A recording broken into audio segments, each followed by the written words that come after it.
Hey everybody! How y'all doing today? I gotta check if I'm online. Give me a second. I'm checking right now. And I am, so that's good. Well, I don't know, something smells like something's on fire around here. I don't know if somebody just burning some wood or something, but I was smelling some fire just a minute ago, so it's in the air. So, anyway. Uh,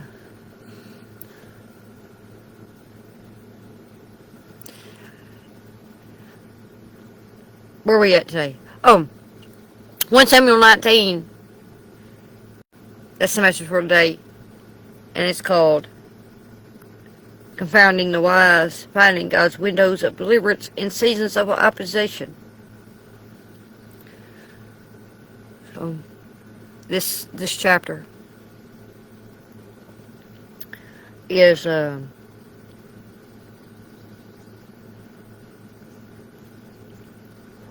this is about this is where David goes from being the celebrated hero in the court under the King Saul to being a fugitive.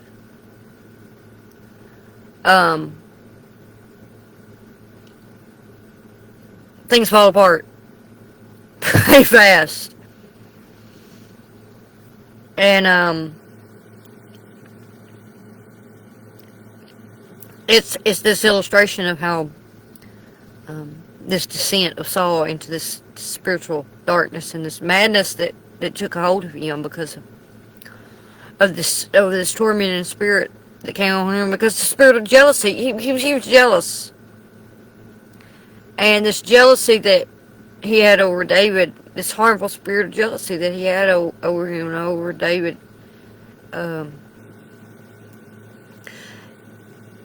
because David was God's chosen, and that darkness in Saul didn't like the light in David, and it was jealous of him, and it attacked him every chance it got.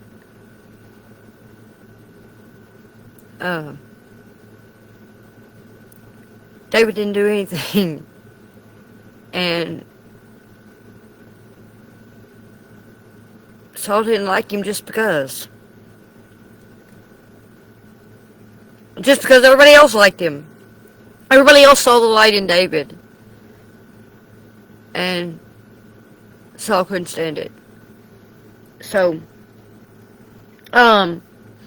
this chapter follows these 3 escapes that David does, because like I said, he's a fugitive. He's on the run. He's constantly he's in survival mode. He's being pursued by Saul. Saul trying to kill him, and he's having to constantly run. He's on the run. He's having to escape. So in this chapter we see these 3 escape scenes from these 3 distinct attempts where Saul tries to kill David. And they're all thwarted by a different, unexpected protector. That's what this highlights, these different ways that God protects you when you're facing opposition.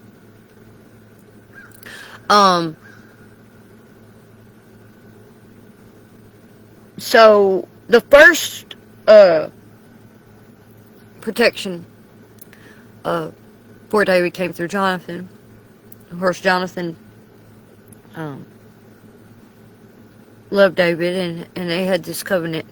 But Saul, before Jonathan didn't believe Saul was trying to kill him, and he figured out he was trying to kill him. But now Saul is openly telling the servants in front of Jonathan that he wants David dead. He wants them to kill him. And so he commands these servants and Jonathan. He got the men together. The servants, Jonathan's there, the servants are there, and he tells them, he says, go kill David. And of course, Jonathan is choosing this covenant loyalty over the ambitions of being heir to the throne, over his own ambitions to be heir. He's choosing this covenant loyalty to his, and this friendship that him and David have, Jonathan's following his heart over any other ambitions of worldly ambitions or anything. And he's following um, um, this light that he sees in David. And he intercedes, and he pleads with Saul. He tells Saul, he reminds Saul, he's like, you remember when he fought for us with the Philistines, and you saw what he did, and you know who he is, and you know that he hasn't done any wrong. So why do you want to kill him without a cause? You know, why would you want to kill him without a cause? You know, he's been a good servant. He's been a faithful servant. And he's innocent. Why kill someone that's innocent that hasn't done you any wrong and that has been such a faithful servant? And so for a brief moment, Saul comes to his senses and he relents and swears this oath that as the Lord lives, he won't be put to death.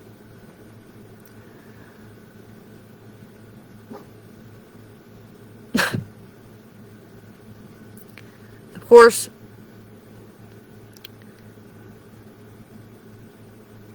you know, the character of Saul, he wasn't a man of his word, obviously, because he didn't keep it. Because he couldn't, because that spirit that was on him.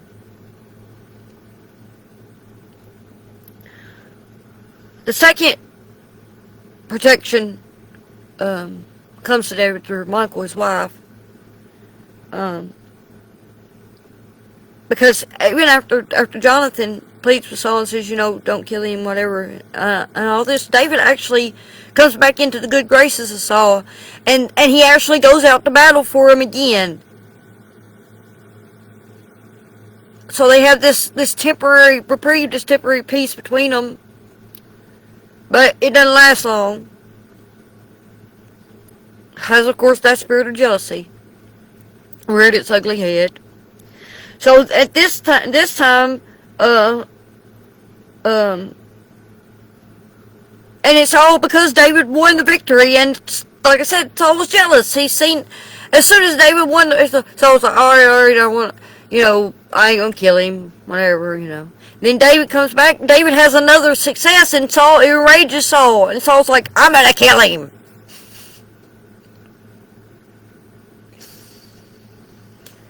So Michal his wife has to save him this time around, and the way she saves him is, first Saul throws a spear at him, tries to pin David to the wall. It's one of the attempts that he throws a spear straight at him, and so I'm pinning him to the wall with a spear, throws a spear at him, he misses, David escapes, and he runs home, and Michal, his wife, tells him, you know, I know he's going to kill you. And so she helps him to escape out a window. And the men are coming.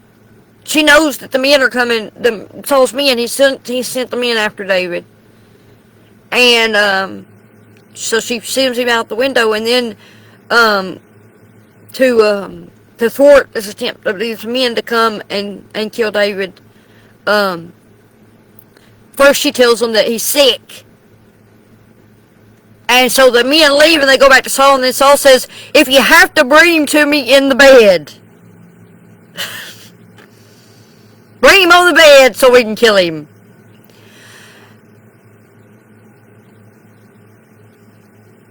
So the men go back, and this time Michal has come up with this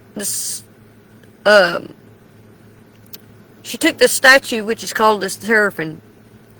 It's an idol, is what it is. It was a statue, an idol, and she placed it in the bed, and she put goat hair on it to make look there's some hair sticking out the top of the covers, and covered it up. Now this was, I had to be a pretty big statue, idol, whatever it was, that would be about the size of a man for it to look like that there was a man in this bed.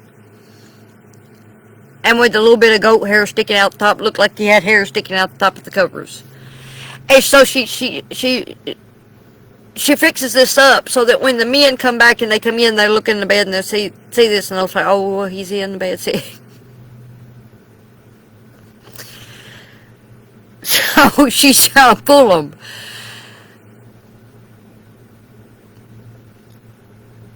And so, it works for a minute and gives him time to escape. So David flees though to Samuel, and this shows this where the spirit was his protection at this point. And he fled to Samuel and Naoth, and Saul sends these 3 successive groups of men after him, these messengers, to capture him, but each time they get there, they're overcome with the spirit. They prophesy. They start prophesying. They're overcome by the Spirit of God, and they start to prophecy. And so finally, Saul has to go himself, and then it says he too is stripped of his royal composure and spends the day and night prophesying on the ground. In other words, they're overcome with the power of God, where they cannot complete the task that they were sent there to do, to capture him. That's what this means. That they were so overcome by the power of God that they were unable to do what they came there to do. God put them on their knees.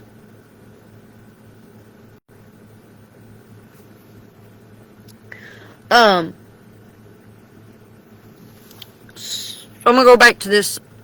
That's the overview of the chapter. I'm going to go back to this idea of what Michael did with this teraphim, with this idol.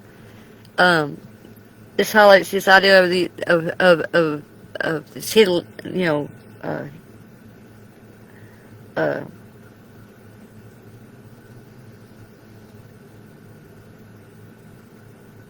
this type of hidden idol. How we have these hidden idols.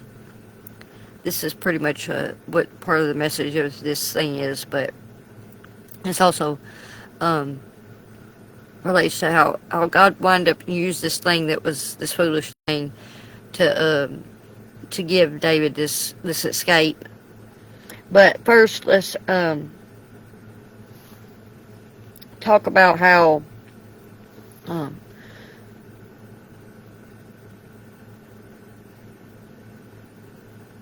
this thing was, why this wound up in their house to begin with, why this thing was there to begin with, was obviously because they were still holding on to these, in the household of David, even though he was a man of God, obviously, they were still holding on to some of these old idols. His house was not completely clean yet. He hadn't been completely consecrated for his task, and he was still in a process.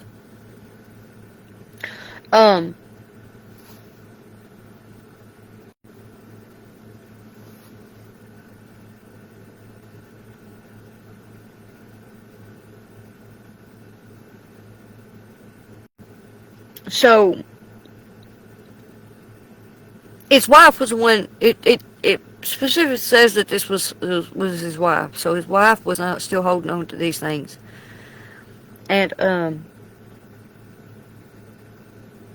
so even though her spiritual alignment was more close to Saul than it was to David, but yet she still saved David's life because she loved him, and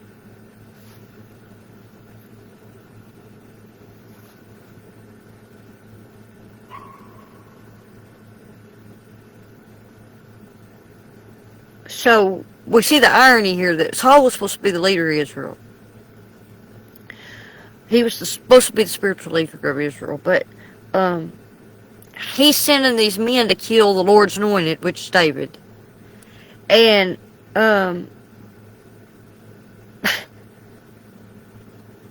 they wind up getting fooled by this idol that's been hidden in this household and hidden in this bed And this is a type of, God's mocking, and this, God's mocking Saul's authority in this way. He's like, he's saying, that this is the confounding of the wise thing. God uses the foolish things to confound the wise.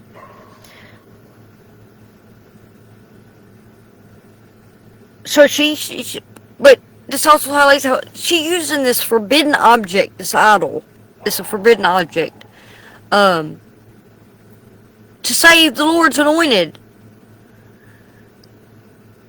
the current king from the future king from the current king, and and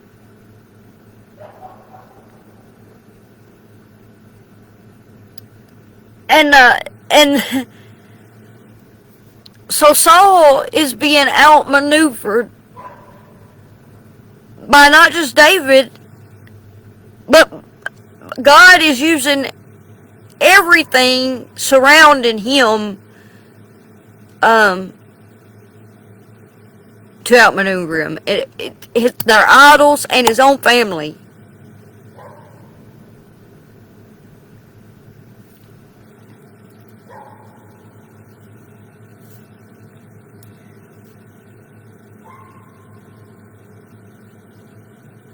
Like I said, this is God uses these foolish things to confound the wise, and to subvert those who believe that they have this belief that they're so wise and they're so powerful and they know so much.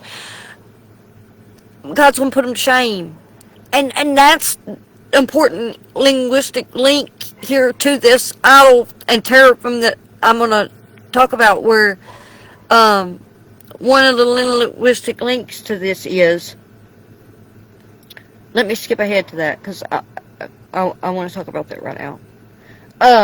That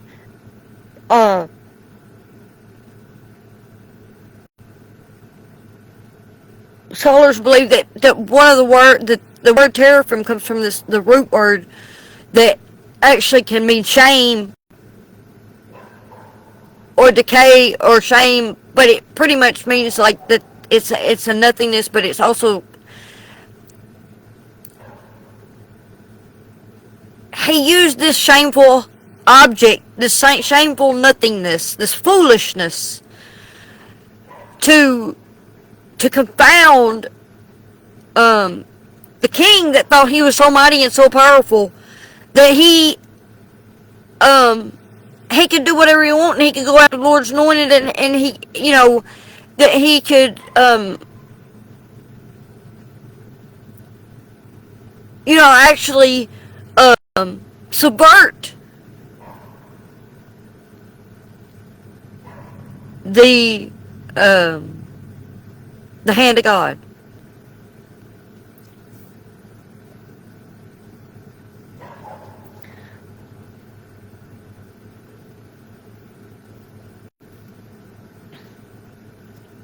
So let me go back now to how this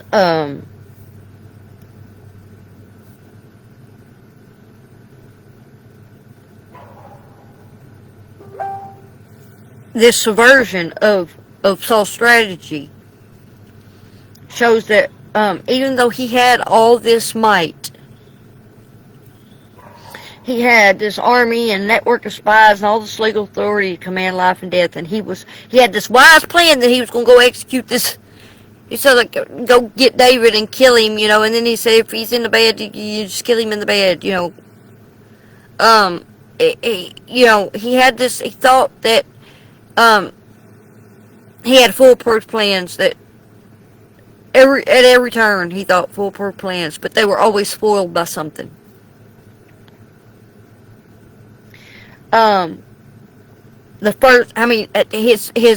All his best laid military plans and political power was defeated by first a window, a simple escape route, and then by this household object, which was this idol.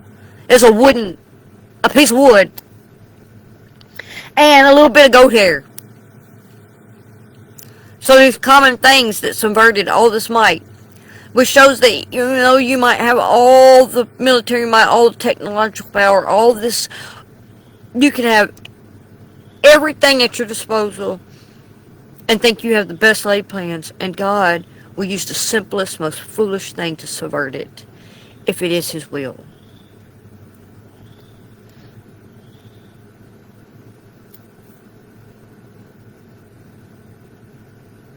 This highlights that human wisdom is incredibly fragile when it works against the divine will.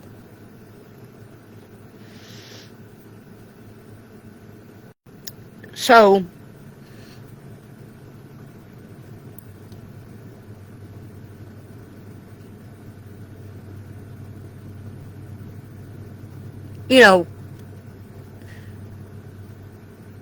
there's no way that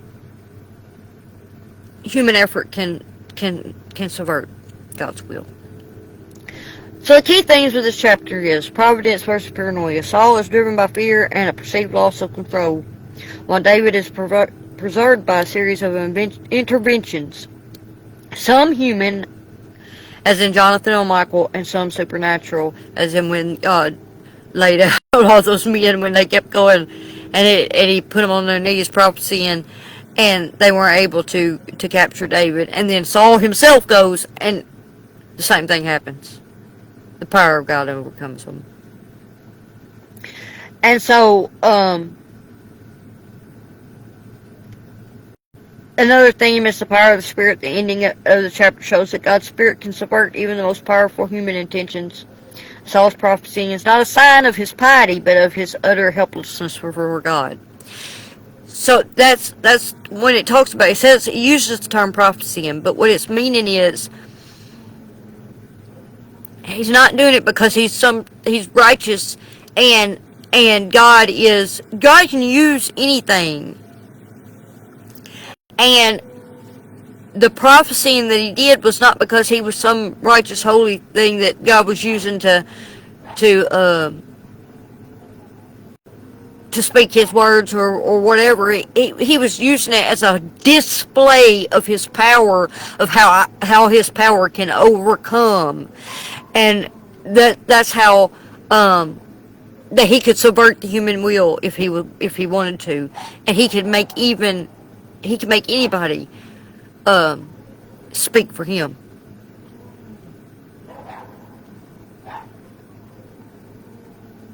If He so chooses.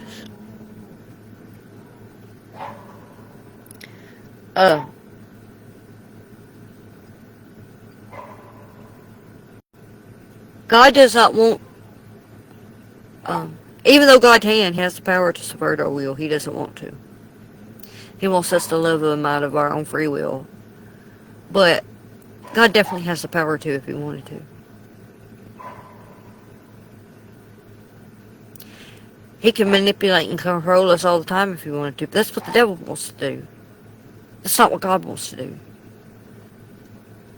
That's not what love is about.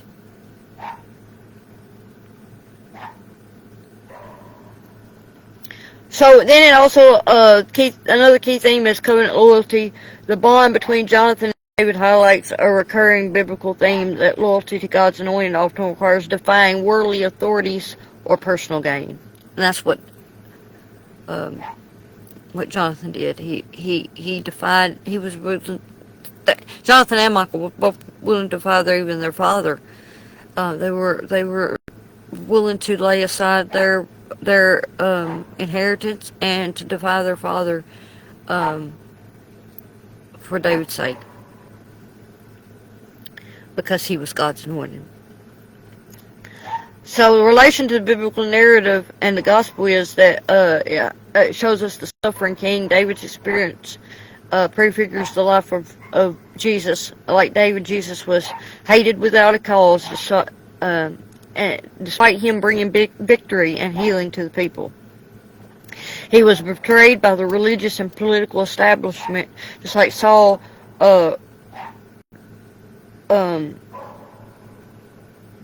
represents this corrupt leadership that seeks to kill the true king. That's what the religious, political establishment was just like Saul at the time, was just like Saul was. Saul was trying to kill David. Well, the political and religious establishment during Jesus' time they were doing the same thing Saul was doing, trying to kill Jesus without a cause. He hadn't done anything wrong, but they hated him and they wanted to kill him. And it also shows us that just as David was snatched from the spear, the resurrection represents God's ultimate no to the world's attempt to destroy his anointed. That's God's deliverance. When God says no, it's a firm no.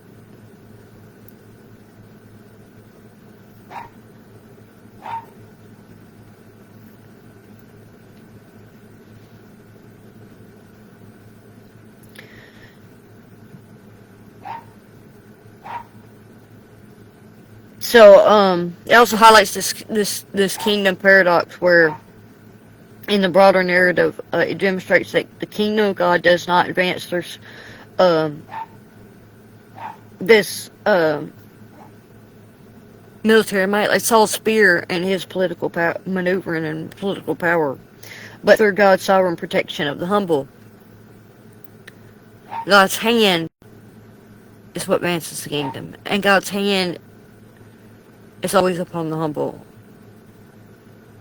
Since God is near to the brokenhearted, He will always protect those who are under His care, under the providence. The hand of God will always protect those that have a humble heart and stay submitted to God. He's going to always have His hand on them and protect them, just like He did with David. For our application for spiritual growth, we have to trust the window escapes. Sometimes God's deliverance isn't a miraculous cloud of fire. It's a loyal friend or a quick-thinking family member. Growth involves recognizing God's hand in ordinary providence. To do this, we have to look at this. Look at the windows. One of them is the window, or look at things through. When you say it another way, it's like look a perspective. The way you look at things, like looking through a window, seeing things a certain way. And this relates to the window's perspective, like Jonathan, when we see our situation through the eyes of covenant and truth rather than fear. And then the window of providence, like Michael, when God uses the physical, mundane, and even foolish things around us to provide an exit. And the window of presence, which is the Spirit, when God simply takes over the atmosphere, making it impossible for the enemy to follow through on their plans.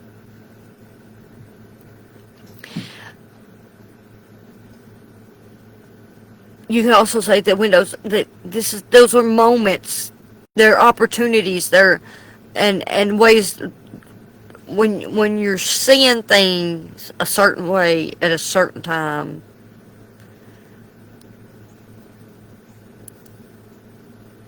And sees an opponent, just like David when he escaped out the window, and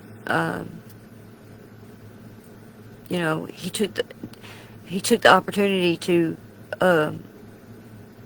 take the exit ramp.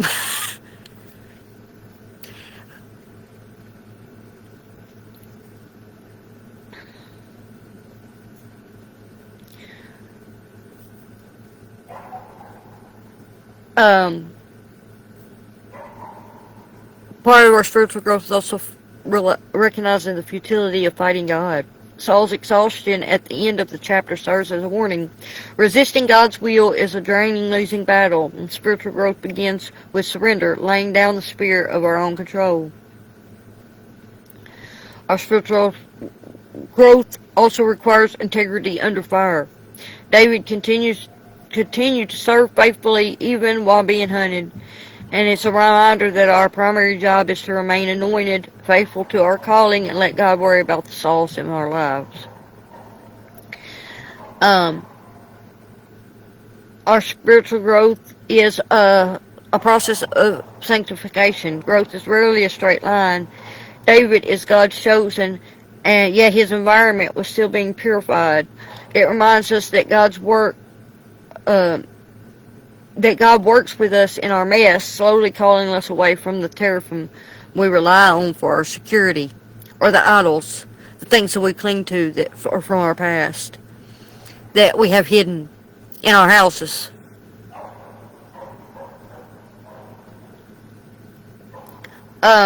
It also,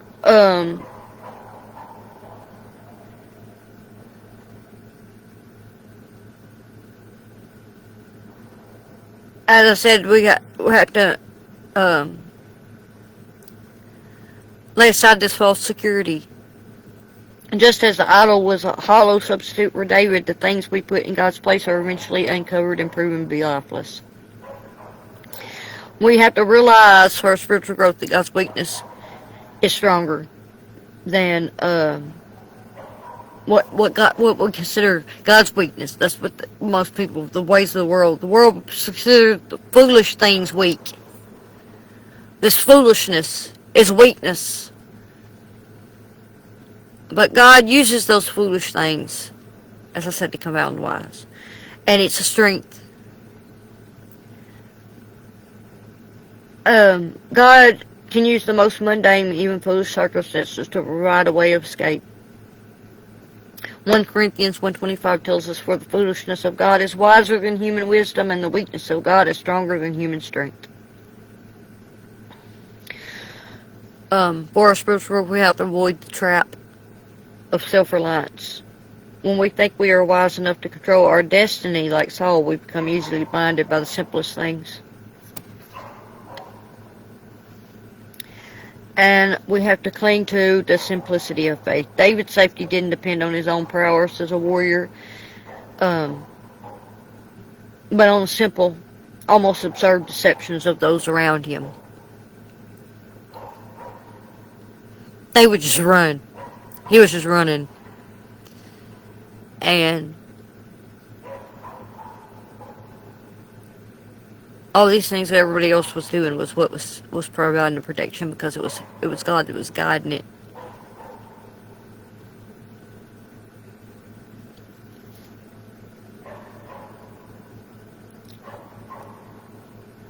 So the conclusion of this is that when we feel in our own journey, when we feel pinned to the wall by life's spears,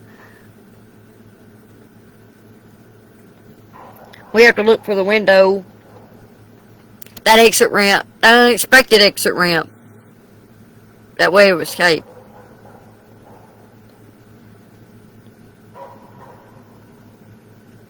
We have to trust the foolish or the simple, small means of grace that are extended to us, that God gives us, even through those ways out. That's an act of grace in itself, that He provides a way out. And we have to surrender to the Spirit, the power that can stop the enemy in their tracks.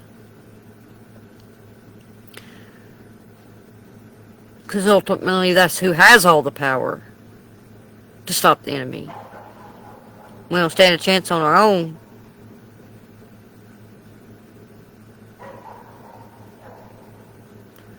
Just like the Bible says, if God is for us, who can be against us? If He's not for you, you better look out.